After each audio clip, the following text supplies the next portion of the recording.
మరి ఇది భ్రమ కాదా? ఇప్పుడు ఇక్కడ జరుగుతుంది అనుకుంటున్నాం, ఇది ఇంకో చోట జరుగుతూ ఉండొచ్చు. ఇదేలాగా ఇంకొకరు కూర్చొని సౌందర్యలహరి పాఠాలు చెప్పుకుంటూ ఉండొచ్చు. మనల్ని రకరకాలుగా భ్రమకు గురి చేస్తుంది. కానీ మనమేమనుకుంటున్నాము, దీన్నే సత్యం అనుకుంటున్నాం. అర్థమవుతుందా? మహామాయా విశ్వం భ్రమయసి పరబ్రహ్మ మహిషి. ఇట్లా మొత్తం విశ్వాన్ని కూడా భ్రమకు గురి చేస్తున్న దానివి నువ్వు అని చెప్పేసి చెప్తున్నారండి. ఇదే మనకు కనకధార స్తోత్రంలో కూడా ఉందండి. ముగ్గురు ఒకటే అనే విషయము. మీరు కనకధార స్తోత్రం రోజు కనుక చదువుతున్నట్టయితే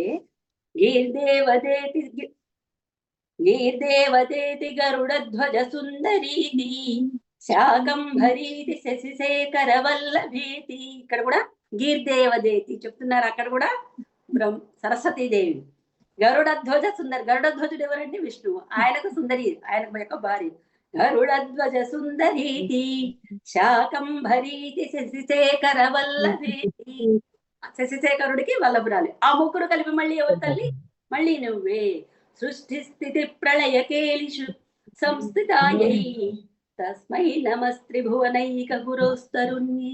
ఇదే శంకరాచార్యుల వారు ఇదే విషయాన్ని మన కనకధార స్తోత్రంలో కూడా చెప్పి ఉన్నారండి.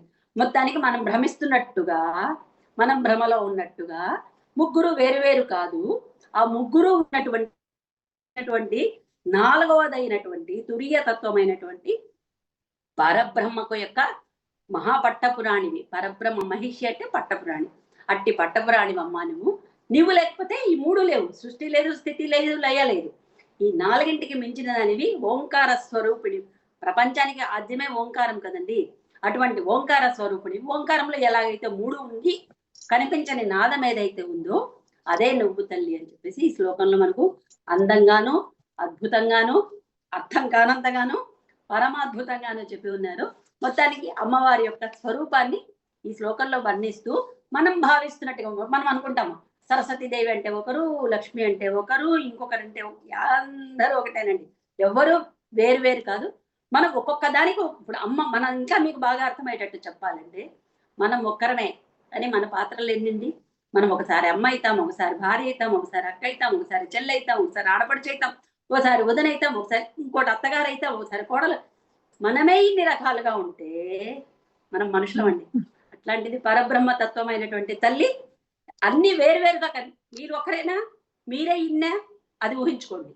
మనం ఒక్కరమే ఇన్నిగా ఉన్నప్పుడు పరబ్రహ్మ తత్వమైనటువంటి ఆ తల్లి వేరు సందర్భాల కోసము, వేరు అవసరాల కోసము, వేరు పరిస్థితుల కోసము, సృష్టి కోసం ఒక తల్లి కావాలి, స్థితి కోసం ఒక తల్లి కావాలి, లయం కోసం ఒకరు కావాలి, తిరోధానానికి, అనుగ్రహానికి అందరికీ ఒక్కొక్కరు ఎట్లాగైతే అవసరమో ఇన్ని రూపాలుగా కనిపిస్తున్న తల్లి ఒక్కటే. పరబ్రహ్మకి పట్ట మహిషివమ్మ నువ్వు, తురీయమైనటువంటి దానివి.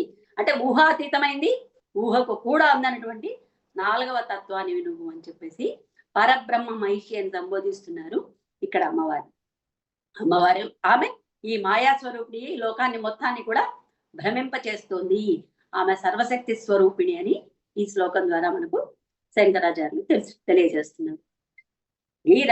గిరామాహుర్దేవీం ద్రుహిణ గృహిణీ మాగమ విదో హరే పత్నీం పద్మాం హర సహచరీ మద్రితనయాం తురీయా కాపిత్వం దురధిగమ నిస్సీమ మహిమా మహామాయా విశ్వం భ్రమయసి పరబ్రహ్మ మహిషి. ఓకేనండి, అర్థమైందని అంటే అర్థం కాకపోతే మరీ మంచిది. అర్థం కానంత అర్థం అందులో ఉంది కాబట్టి మొత్తానికి అమ్మ ఎవరో వేరు కాదు, ఒక్కరే. ఈ మాత్రం బ్రీఫ్ గా గుర్తు పెట్టుకుంటే చాలండి. మళ్ళీ ఆమెకు అంత అర్థమైనా కాకపోయినా అమ్మలందరూ వేరు కాదు, అంతా ఒక్కటే అన్న ఒక్క విషయం అర్థమైపోతే చాలు. అది ఈ విషయాన్ని గురుగారి శ్లోకంలో మనకు వివరంగా వివరించారు. అన్నపూర్ణ చదువుతాము.